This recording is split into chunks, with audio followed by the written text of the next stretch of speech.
আসসালামু আলাইকুম, সবাইকে স্বাগত জানাচ্ছি আমাদের আজকের প্রোগ্রামে। তো বন্ধুরা, আজকে আমরা গণিত লেকচার নিয়ে এসেছি পঞ্চম শ্রেণীর জন্য। আজকে হচ্ছে পঞ্চম ক্লাস আর দ্বিতীয় অধ্যায় অর্থাৎ ভাগ, এই অঙ্কগুলো আমরা করব। তো বন্ধুরা, এর আগে আমরা এই পঞ্চম শ্রেণীর উপরে আরও 4টা ভিডিও করেছি। তো সেই ভিডিওগুলি যারা এখনও দেখোনি, চাইলে এই যে উপরে কর্নারে এই যে এই পাশে দেখবে যে আই বাটন লেখা আছে। আমাদের সমগ্র ভিডিও জুড়েই কোথাও না কোথাও আই বাটন লেখা পাবে। সেই আই বাটনে যদি তোমরা চাপ দাও, তাহলে সেই আমাদের আগের লেকচার যেগুলো আছে সেই ভিডিওগুলো তোমরা দেখতে পাবে। তো যাই হোক বন্ধুরা, আজকে আমরা যে কাজটুকু করব সেটা হচ্ছে ভাগ, এই অঙ্কটা করার চেষ্টা করব। তো এই ভাগ কিভাবে, দ্বিতীয় অধ্যায়। তো লক্ষ্য করো, আমরা আমাদের প্রবলেমে চলে যাই। তো আমরা এখন যে কাজটুকু করব বন্ধুরা, একটা লক্ষ্য করো যে 32 দিয়ে ভাগ করব হচ্ছে 8 3 4 2 6, একে ভাগ করব। তো আমাদের বইতে দেখবে একটি সূত্র আছে। সূত্রটা কি? সূত্রটা হচ্ছে যে ভাজ্য সমান সমান ভাজক গুণ ভাগফল যোগ ভাগশেষ। এই হচ্ছে সূত্রটা। বন্ধুরা লক্ষ্য করো, এখানে যে সূত্রটা লেখা আছে ভাজ্য সমান সমান ভাজক গুণ ভাগফল যোগ ভাগশেষ, এই হচ্ছে আমাদের সূত্রটা। তো এই সূত্রটা আমরা এখন একটু বোঝার চেষ্টা করি বন্ধুরা। তো 5 দিয়ে যদি 17কে ভাগ করি বন্ধুরা, লক্ষ্য করো 5 তো 1 এবং 5, অর্থাৎ এখানে একটা অঙ্ক আছে, একও একটা অঙ্ক। এখন আমাদের এই অঙ্কটা হচ্ছে ছোট, সেই ক্ষেত্রে আমরা কি পরের আরও একটা অঙ্ক নিব, তাহলে হয়ে যাচ্ছে কত? 17। এখন 17 ক্যালকুলেশন করব এবং এই 5কে 1 2 3 ইত্যাদি দিয়ে গুণ করতে থাকবো। যদি 1 দিয়ে গুণ করি হয় 5কে 5, 2 দিয়ে গুণ করলে 5 দুগুণে 10, 3 দিয়ে যদি গুণ করি 3 5 15, এবং 4 দিয়ে গুণ করলে 4 5 20, বেশি হয়ে যায়। তার মানে আমরা 3 দিয়ে গুণ করব, 3 5 15। এখন বন্ধুরা 17 থেকে যদি 15 বাদ দিয়ে থাকবে হচ্ছে 2। এখন এখানে লক্ষ্য করো, এটা হচ্ছে ভাজক, এই যে 5টা হচ্ছে ভাজক, 17 হচ্ছে ভাজ্য, 3 হচ্ছে ভাগফল এবং 2 হচ্ছে ভাগ শেষ। তো বন্ধুরা লক্ষ্য করো, এই জায়গায় 5 আর 3 এই দুইটাকে যদি গুণ করি 3 5 15, আর এই 2 যোগ করলে হচ্ছে 17। তার মানে আমাদের এই যে 17, এই 17 আমরা কিভাবে পেলাম? 17 পেলাম হচ্ছে ভাজক গুণ ভাগফল যোগ ভাগশেষ। এটা যদি আমরা করি তাহলেই কিন্তু এই ভাজ্যটাকে পাচ্ছি। তো এই ফর্মুলাটা দেখো, এখান থেকে কিন্তু এই যে 17, এই 17 হচ্ছে এই 17, এটা হচ্ছে ভাজ্য। আর এই দিক থেকে যেটা পেলাম সেটা হচ্ছে ভাজক গুণ ভাগফল যোগ ভাগশেষ। যদি করি তাহলে কিন্তু 17 পাচ্ছি। তাহলে কিভাবে পাবো? 3 5 15 আর 2 17, এই হচ্ছে 17। তার মানে এই ফর্মুলাটা আমাদের রাইট হয়েছে বা ঠিক আছে।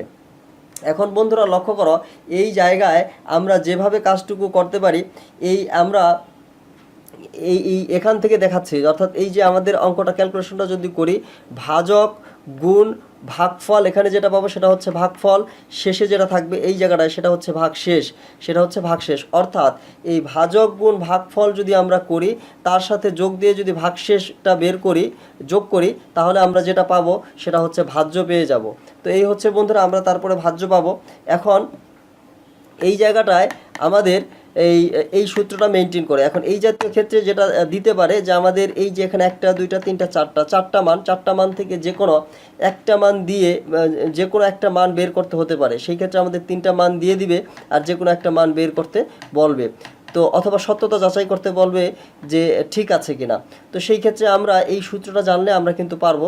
তো বন্ধুরা যাই হোক, আমরা এখন এই অঙ্কটা করার চেষ্টা করি। তো এই অঙ্কটা করতে হলে কিভাবে করব একটু লক্ষ্য করো। এই অঙ্কটা করার জন্য আমরা এখানে আছে কত? এখানে আছে হচ্ছে 32। এখন আমরা যদি এই যে আছে 83, এই 83-র ভিতরে চিন্তা করব। আমরা যদি 30 হিসাব করি, তার মানে 30 দুগুণে 60, 3 30 হচ্ছে 90, সেই ক্ষেত্রে বেশি হয়ে যায়। অর্থাৎ তাহলে আমরা যদি 2 বার হিসাব করি তাহলে হচ্ছে 2, তাহলে কত? 32 দুগুণে হচ্ছে 64। কিভাবে পেলাম? এই 2 দিয়ে এই 2কে যদি আমরা গুণ করি, 2 দুগুণে 4, আর এই 2 দিয়ে যদি 3কে গুণ করি, 3 দুগুণে 6।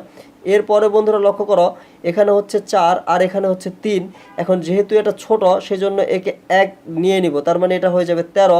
এটা যদি 13 হয়, এটা হচ্ছে 4, 13 থেকে 4 গেলে থাকবে হচ্ছে 9। এরপরে বন্ধুরা লক্ষ্য করো, এখানে যেহেতু আমরা 13 ধরেছিলাম, সেই ক্ষেত্রে এই 6-এর সাথে 1 যোগ করতে হবে, হয়ে গেল 7। এখন এই 8 থেকে 7 গেলে থাকবে 1। এরপরে যে কাজটুকু করব বন্ধুরা, আমরা 4কে কেটে নিব। এখন 4কে যদি আমরা কেটে নিই, এখন কতবারে যায় বন্ধুরা লক্ষ্য করো, 30 দুগুণে 60, 3 30 হচ্ছে 90। এরপরে দেখো বন্ধুরা, 90 90 হচ্ছে 180। তার মানে এটা যদি 6 বার দেই, কিভাবে হিসাব করলাম বন্ধুরা? 30 দুগুণে 60, 3 30 90, আর 3 এটা হলো 3 বার গেল, আর 90 90 হচ্ছে 180। তার মানে 90 90 180, অর্থাৎ 30 দুগুণে 60, 3 30 90, এ হচ্ছে 3 বার। আর এখন 90 90 হচ্ছে 180, সেই ক্ষেত্রে হয়ে যাবে 6 বার। তার মানে সেজন্য হিসাব করা হচ্ছে 6। আর এই জায়গাটায় হয়ে যাচ্ছে কত দেখো, এটা দিয়ে এই 6 দিয়ে এখন পুরোটাকে গুণ করি। 6 দুগুণে 12, 6 গুণ হচ্ছে 2, 6 দুগুণে 12, 12 এর 2 হাতে হচ্ছে 1, 3 6 18 আর একে হচ্ছে 19। এখন বন্ধুরা লক্ষ্য করো, এই 4 থেকে যদি 2 বাদ যায় সেই ক্ষেত্রে থাকবে হচ্ছে 2। এখন এই 2 নিয়ে আসলাম, হয়ে গেল 22। এখন বন্ধুরা 22 কিন্তু 32-এর থেকে ছোট, সেই ক্ষেত্রে যে কাজটুকু করব, এই পরে 6 নিয়ে আসবো। 6 নিয়ে আসার জন্য একটা জিরো দিতে হবে, কিন্তু একটা জিরো দিলাম এবং 6 নিয়ে আসলাম। এখন যে কাজটুকু করতেছি এখানে বন্ধুরা হলো কত, 226। কীভাবে এখন বন্ধুরা কিভাবে কল্পনা করব লক্ষ্য করো, এই জায়গাটা হচ্ছে 192। তো 192 যখন ছিল তখন ছিল হচ্ছে 6 বার। এখন এই 226, তার মানে এটা 7 বার যেতে পারে। 132-এর সাথে 92-এর সাথে যদি আমরা 32 যোগ করি তাহলে কত হচ্ছে, তাহলে কিন্তু এই 226-এর কাছাকাছি একটা ভ্যালু আসতেছে। কারণ হচ্ছে 20 22, তাহলে সেই ক্ষেত্রে এই ভ্যালুটার যেহেতু কাছাকাছি আসবে সেক্ষেত্রে আমরা 7 দিয়ে চিন্তা করতে পারি। এখন আমরা নিলাম 7, তাহলে 7 আর যদি 2, এখন আমরা যে কাজটুকু করতেছি এই 7 দিয়ে আমরা এই 32কে যদি গুণ করি, 7 দুগুণে হচ্ছে 14, আর 14-র 4 হাতে থাকবে 1, তাইলে 3 7 21 আর একে হচ্ছে 22, তার মানে হচ্ছে 224। এখন 224, এখন এই যে 6 থেকে যদি 2 চলে যায় থাকবে হচ্ছে 2, আর এখানে 2 দিয়ে বলে 0, আর এখানেও 0। তো এখন সেই ক্ষেত্রে আমাদের কি হলো বন্ধুরা লক্ষ্য করো, সেই ক্ষেত্রে আমাদের ভাগশেষ থাকলো হচ্ছে 2, আর ভাগফল পেয়ে গেলাম 2607, অর্থাৎ 2607। এখন বন্ধুরা আমাদের অঙ্কটা হয়েছে কিনা সেটা আমরা কিভাবে চেক করব, সেটা চেক করার জন্য আমাদের যে প্রসিডিওর সেটা একটু লক্ষ্য করো। এই অঙ্কটা হয়েছে কিনা, অর্থাৎ আমাদের এই যে ফর্মুলাটা ছিল এই ফর্মুলাটা অ্যাপ্লাই করে আমরা এখন নিশ্চিত হতে পারবো অঙ্কটা হয়েছে কিনা। তো এখন লক্ষ্য করো, এটা হচ্ছে আমাদের ভাগফল। ভাগফল এই যে উপরে দেখো, ভাগফল আমাদের উপরে যে রেখা দেওয়া আছে, যে এই ভাগফলের সাথে এখন যদি ভাজকটা গুণ করি, তার শেষে যদি আমরা এই নিচে যে ভাগশেষটা থাকবে সেই ভাগশেষটা যদি যোগ করি, তাহলেই কিন্তু আমাদের অঙ্কটা হওয়ার কথা। তো হয়েছে কিনা একটু দেখি। তো এইটার সাথে আমরা এখন 32কে যদি গুণ করি, এই হচ্ছে 32, 32কে আমরা এখন গুণ করব। তো বন্ধুরা লক্ষ্য করো গুণ কীভাবে হতে পারে, 7 দুগুণে 14, 14-র 4 হাতে হলো 1, এই 2 দিয়ে যদি শূন্যকে গুণ করি থাকবে হচ্ছে 0, তার মানে ওই 0 আর 1 যোগ করলে 1, 6 দুগুণে 12, 12 এর 2 হাতে হচ্ছে 1, 2 দুগুণে 4 আর 1 হচ্ছে 5। এরপরে বন্ধুরা এখানে একটা জিরো, তারপরে হচ্ছে 3 7 21, 21-এর 1 হাতে হচ্ছে 2। এখন এই জিরো আর দিয়ে গুণ করলে হচ্ছে 0 আর হচ্ছে 2 মানে হচ্ছে 2। তারপরে 3 6 18, 18-এর 8 হাতে হচ্ছে 1, 3 দুগুণে 6 আর 1 7, তার মানে এখানে পাচ্ছি এই ভ্যালুটা।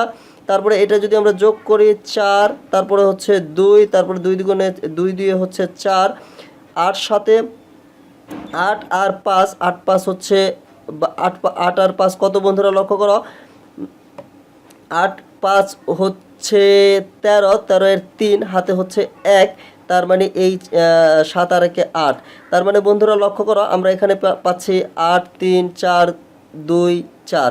এরপর আমাদের যে অবশিষ্ট থাকলো এখানে যে 4 2, সেই 2টা আমরা এখানে এখন যোগ করব। যদি যোগ করি তাহলে কত হয় বন্ধুরা লক্ষ্য করো, সেই 2টা যোগ করলে আমরা যেটা পাচ্ছি এখানে 4 আর 2 হচ্ছে 6, আমি একটু 6 এখানে লিখলাম 6, 4 আর 2 6, আর এই হচ্ছে 2, আর এই হচ্ছে 4, আর এই হচ্ছে 3, আর এই হচ্ছে 8, তার মানে একক দশক শতক হাজার, তার মানে 83,426। এখানে বন্ধুরা লক্ষ্য করো 83,000, লক্ষ্য করো এখানে যে ভ্যালুটা আমরা পেলাম সেই ভ্যালুটা হলো এখানে 83,426। তো এখানেও 83,426, অর্থাৎ আমরা যে চেক করলাম আর আমাদের যে ভাজ্যটা ছিল আর আমরা চেক করে যে ভাজ্যটা পেলাম দুইটাই হচ্ছে সেম, তার মানে আমাদের অঙ্কটা সঠিক হয়েছে।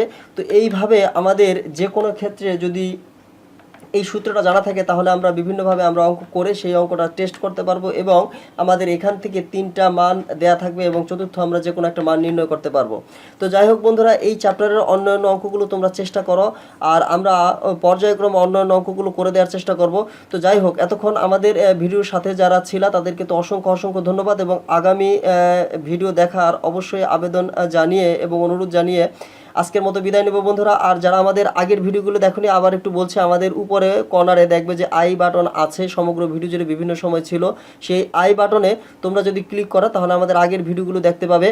আর যাদের নামতাতে প্রবলেম আছে, যে এই যে আমাদের এই ভাগ করতে হলে বা গুণ করতে হলে তো নামতা জানা জরুরি, তো আমাদের এই চ্যানেলে নামতার অনেকগুলো ভিডিও আছে। তো খুব সহজে কিভাবে নামতা শেখা যায় সেই সংক্রান্ত ভিডিওগুলো আমাদের চ্যানেলে ঢুকে বা আমাদের প্লেলিস্ট আছে, সেখানে যেয়ে তোমরা সেই ভিডিওগুলো দেখতে পারো। তো যাই হোক বন্ধুরা, আজকের মতো ভিডিওটি এখানে শেষ করব, আর দীর্ঘায়িত করব না। তো তোমরা অবশ্যই আমাদের আগামী ভিডিওগুলো দেখবে এই আশাবাদ ব্যক্ত করে এখনকার মতো বিদায় নিচ্ছি। খোদা হাফেজ। আসসালামু আলাইকুম রহমতুল্লাহ বারাকাতু।